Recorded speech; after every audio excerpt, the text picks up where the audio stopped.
In a world like none other, there comes one man in search of plastic, in search of cons. He is known as Plasticon.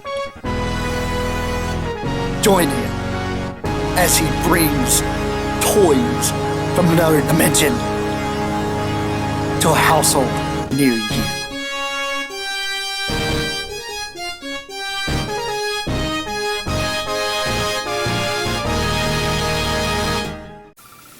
Just thing on.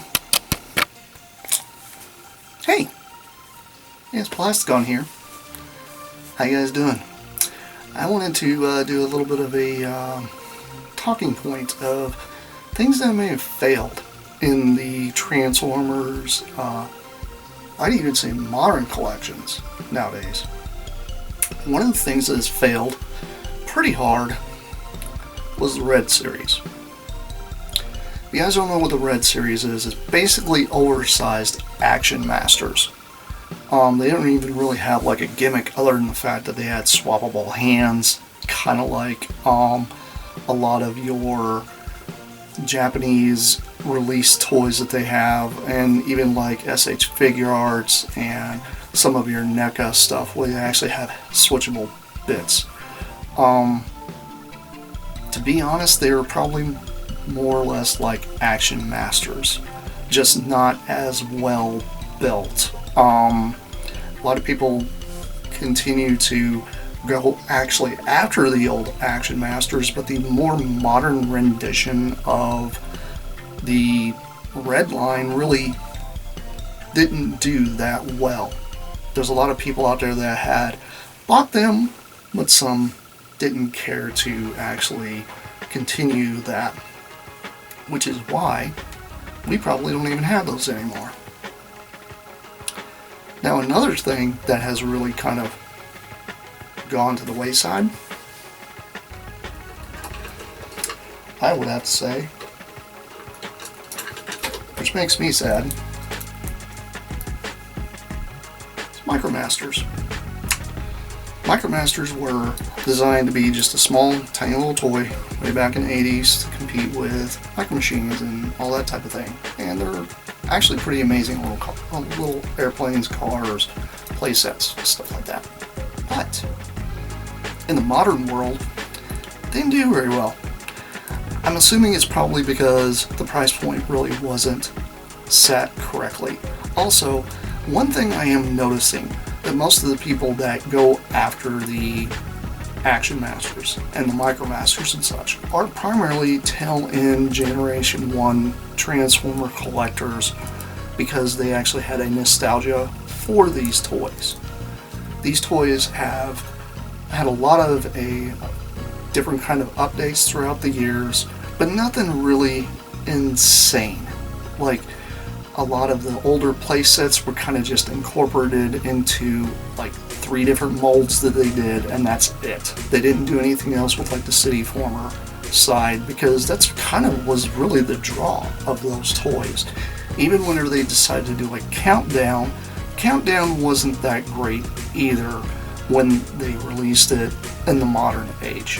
A lot of these more modernized toys sadly have kind of gone to the wayside because the fact that there's really not a huge interest or draw for them. Unfortunately, it seems like everybody wants something that's more or less a deluxe size or larger. That's fine and dandy for those guys that can actually collect an entire warehouse full of toys that they have so much room for. But in my case, I tend to collect the smaller lines. Reason being is I like the tiny figures. Tiny figures are easier to display. You can put more of them on a shelf, and they don't take up an entire house.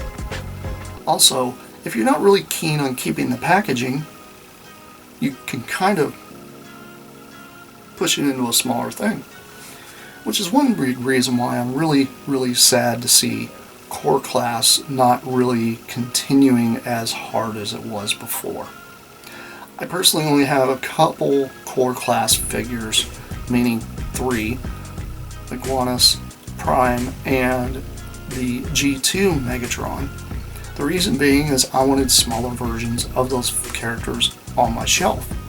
And one thing that did upset me was the fact that they came out with a Pretender Bomb Burst, which was really not necessarily necessary because we had the Titans Returned little Pretender guys. I understand they're doing it to keep an IP alive, but I personally would have wished they would have went a different direction and adopted a lot of the other Pretenders that have not gotten any love.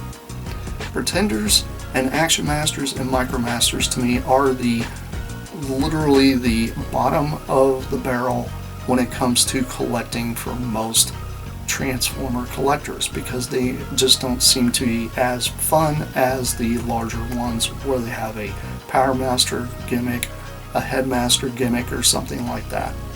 I'm really big into the fact that they probably should re-tackle the Pretenders much like they did with the Titans Return stuff and just stay on that line. You can make the inner robots all look kind of generic. They don't even have to turn into a head. Just make an articulated robot that goes inside of a shell. That's fine if the shell isn't that articulated. It was great that they turned into 5mm port weapons. I actually liked the idea that they turned into little target masters. That was a big selling point for me when I bought them all. But the thing is I really think that scale needs to stay around. Mainly because not everybody's got a whole bunch of money in their pocketbook to shell out $60 to $70 for a Voyager class Transformer that in a lot of ways isn't even really a Voyager size when you compare it to the stuff that came out in the previous years. Now, I understand inflation happens. I get it when it comes to toy collecting that it's kind of hit and miss. Some people like what comes out, some people hate what's coming out. I personally am not the biggest fan of the 86 Prime that they've come up with. It has far too big of a backpack. I've seen a couple shorts where I've seen it transformed. It really doesn't do anything impressive to me. It's just not really that great of a Commander class, to be honest. The Earthrise mold to me was probably one of the better ones, although I do only have the core. I did have my hands on a Earthrise mold at one time because I was repairing one for a friend of mine because it fell off the shelf and I had to fix the head because one of the horns broke off. But I did get a chance to actually play with that toy, and it's a good toy. It's personally probably one of the best Optimus Primes that's come out because it doesn't have a whole lot of stuff hanging off of every direction of it, and it actually has a solid transformation and doesn't have to hide everything that it does.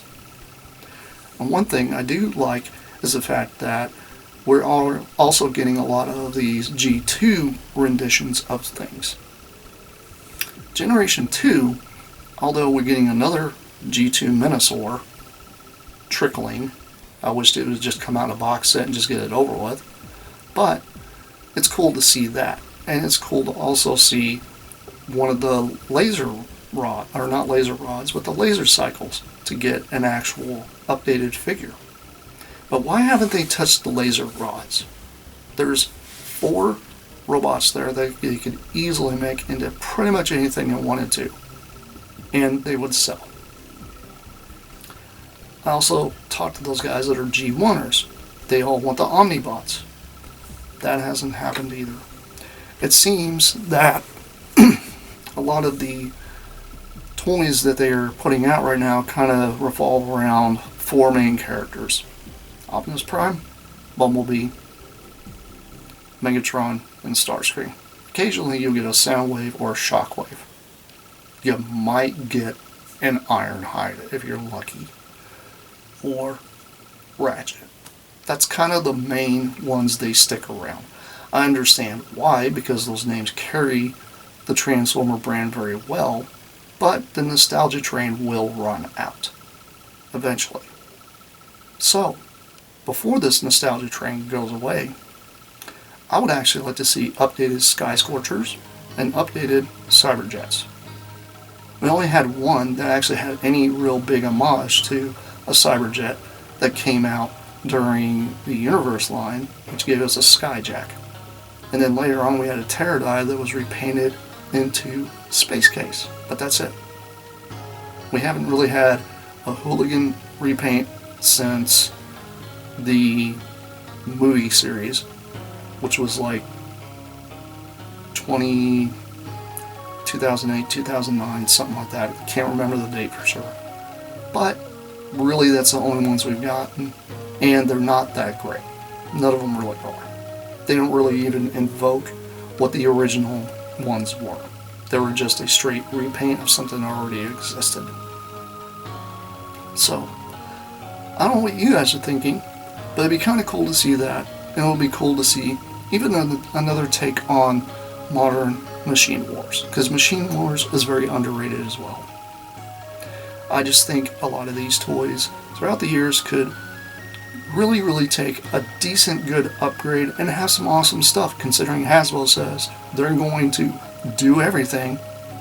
I haven't seen everything in G2.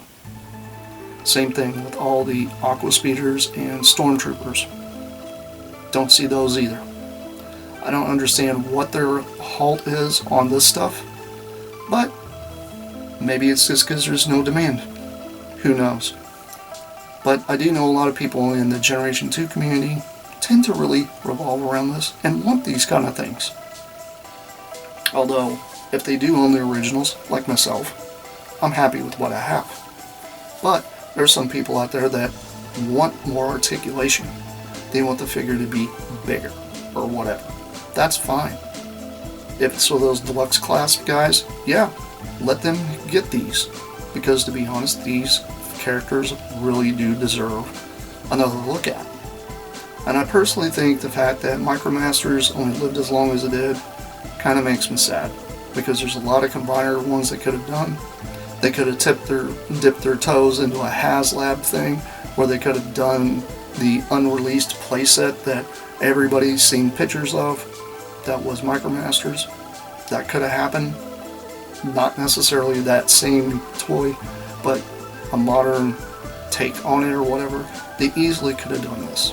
But instead, we're getting reissues of Galaxy Shuttle that nobody saw coming. They short-run it. Now they're going to do it again, which is going to make that toy even less rare. But anyway, this is with Plasticon. This is me talking about some toys and things that I don't think has been appreciated much in the past. You guys agree?